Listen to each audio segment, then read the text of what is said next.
Module 1 concentrates on cultural diversity in a globalizing age.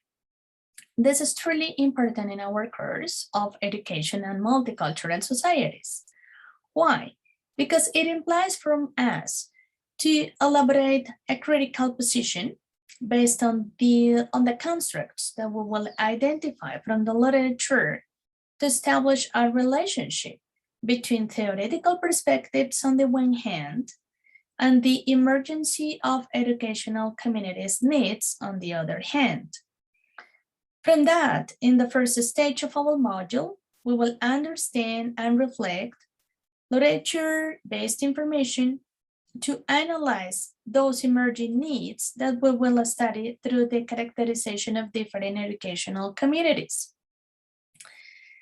What does it mean? It means that in the second stage of integration and application, we will integrate the literature comprehension to elaborate critical arguments based on the consolidation of an annotated bibliography that involves a theoretical description and evaluation.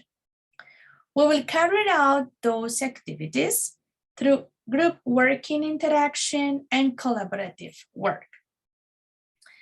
In the third stage, to contribute and disseminate, you will demonstrate a deep understanding through a critical position about emerging educational needs in relation to theoretical perspectives based on literature. I consider important because this is the general overview of Module 1, and I definitely consider important to highlight some further aspects that will be addressed in this Module 1. In this way, Module 1 opens the discussion around the concept of diversity. And here the perspective is understood from the recognition of a human, social, and linguistic background. All those things respond to diversity. And it also highlights those aspects that need to be addressed from internal and external conditions of educational communities.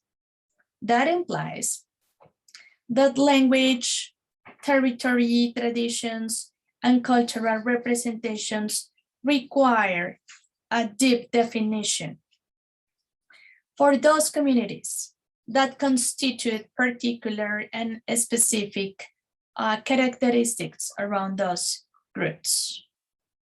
Nevertheless, it is necessary to address how communities, groups, and individuals have historically tackled the imposition of those who have penetrated the nature of their culture, traditions, language, and human conditions through dominant or violent means. And doubly, it is necessary from the perspective of Latin America to touch the concepts of colonization and the necessity of analyzing a decolonial perspective. Consequently, multiple forms of colonization and loss of societies' identities have caused the emergence of a decolonial discourse, which is nowadays evoked by leaders, educators, ethnicities, immigrants, workers, and marginalized communities. Of course, those forces, facts, considerations, and your critical position behind those historical conditions and facts need to be addressed through this Module 1.